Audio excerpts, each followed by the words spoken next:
Assalamualaikum warahmatullahi wabarakatuh. Selanjutnya kita akan membahas tentang konflik dan stres kerja.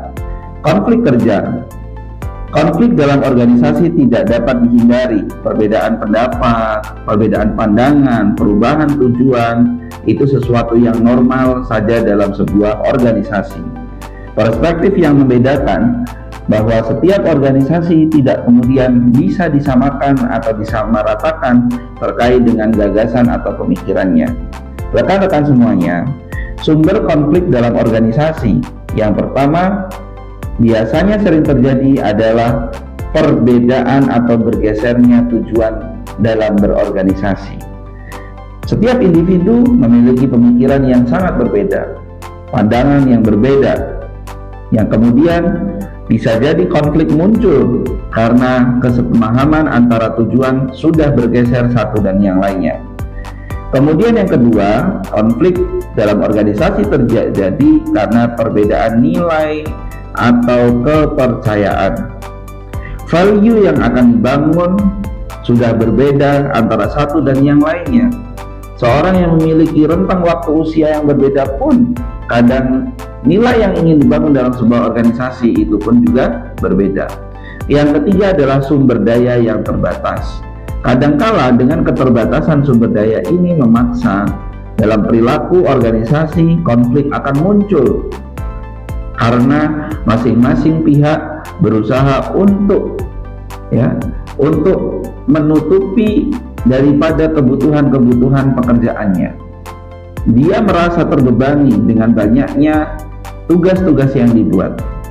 Yang keempat adalah perbedaan gaya kerja. Seorang yang pendiam dengan orang yang mudah berbicara, sangat aktif. Dengan perbedaan-perbedaan seperti itu, mereka juga berpotensi untuk menimbulkan konflik. Strategi penyelesaian konflik, pendekatan kolaboratif, yaitu mencari solusi yang menguntungkan bagi semua pihak. Yang kedua, pendekatan kompromi, mencapai kesepakatan.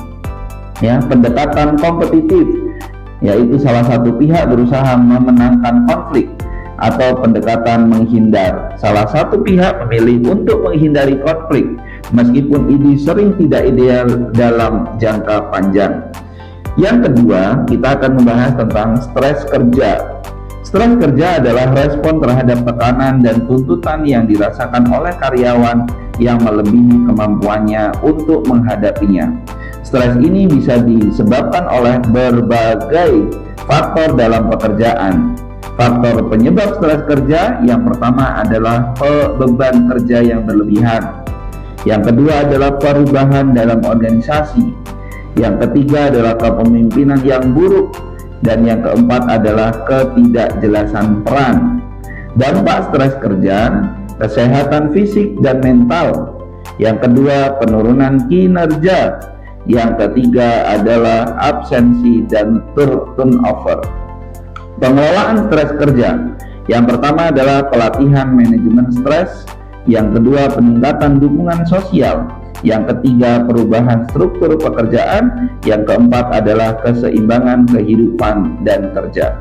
Kesimpulan, pemahaman yang mendalam tentang perilaku organisasi dan teori organisasi memberikan dasar yang kuat bagi pengelolaan sumber daya manusia dalam organisasi. Teori ini membantu dalam merancang strategi yang efektif untuk mengelola dan mengembangkan karyawan. Konflik dan stres kerja merupakan tantangan utama dalam lingkungan kerja. Perlu ditangani dengan baik melalui berbagai strategi yang memperhatikan aspek psikologis, sosial, dan struktural organisasi. Dengan pendekatan yang tepat, maka konflik diselesaikan secara konstruktif dan stres dapat dikendalikan, yang pada akhirnya akan meningkatkan kinerja dan kepuasan karyawan. Terima kasih, demikian materi perilaku organisasi. Saya Ayub Ashari, NPM 247100014, mahasiswa Universitas Muhammadiyah Metro, program studi Magister Manajemen. Wal afu minkum. Assalamualaikum warahmatullahi wabarakatuh.